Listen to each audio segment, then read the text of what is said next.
নং হাজো গাঁও পঞ্চায়তৰ বিকশিত ভাৰত সংকল্প যাত্ৰা কাৰ্যসূচী সম্পন্ন।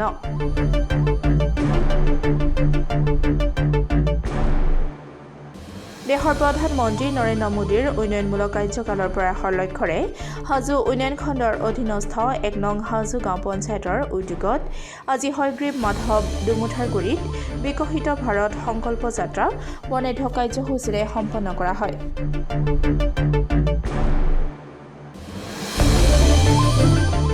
উক্ত কাৰ্যসূচীত হাজো ৰাজহ চক্ৰ বিষয়া আফৰিন হুছেইন, হাজো আঞ্চলিক পঞ্চায়তৰ সভানেত্ৰী জোনালী ডেকা পাঠক, 1 নং হাজো গাঁও পঞ্চায়তৰ সভানেত্ৰী টুটুমণি দাস, পঞ্চায়ত সচিব কবিন চন্দ্ৰ শৰ্মা, বিজেপি কৰ্মী নগেন মালাকাৰকে প্ৰমুখ কৰি প্ৰায় সংখ্যক বিভাগীয় শীৰ্ষ পৰ্যায়ৰ বিষয়া, পঞ্চায়ত প্ৰতিনিধি তথা অঞ্চলটোৰ ৰাইজ উপস্থিত থাকে।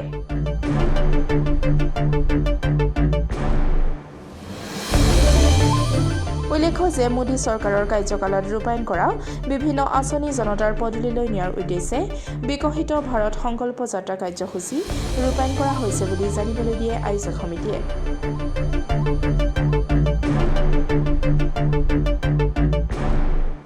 নিৰ্ধাৰিত কাৰ্যসূচী অনুসৰি আজি 1 নম্বৰ হাজো গাঁও পঞ্চায়তত ৰাতিপুৱা 9:30 বজাৰ পৰা প্ৰধানমন্ত্ৰীৰ বিকশিত ভাৰতৰ সংকল্প যাত্ৰা এই যাত্ৰাৰ জৰিয়তে আমি আমাৰ এই সভাখন অনুষ্ঠিত কৰিছোঁ।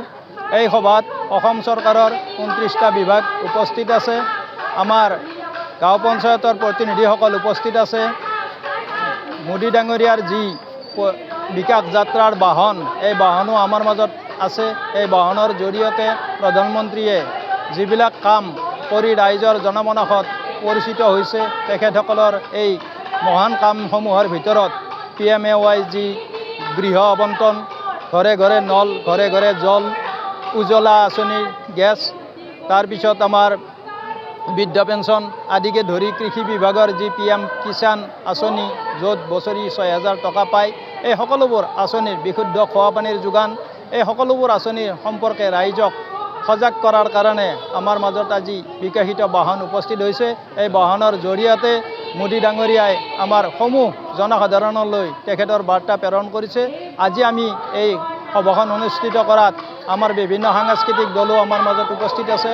ইতিমধ্যে গীত পৰিৱেশন, বিহু নৃত্য পৰিৱেশন আৰু লোকাৰণ্য হৈ এই মাধৱ তীৰ্থনগৰী মাধৱ মন্দিৰৰ সন্মুখত উপস্থিত হৈ সকলোকে এই সভাখন চলাই নিয়াৰ বাবে মই ধন্যবাদ জনাইছোঁ। গতিকে সকলোকে মই শুভকামনা যাচি এই সভাখন সম্পূৰ্ণ কৰাত সহায় সহযোগিতা কৰাৰ বাবে পুনৰ ধন্যবাদ জনাই সামৰণি মাৰিছোঁ। ধন্যবাদ।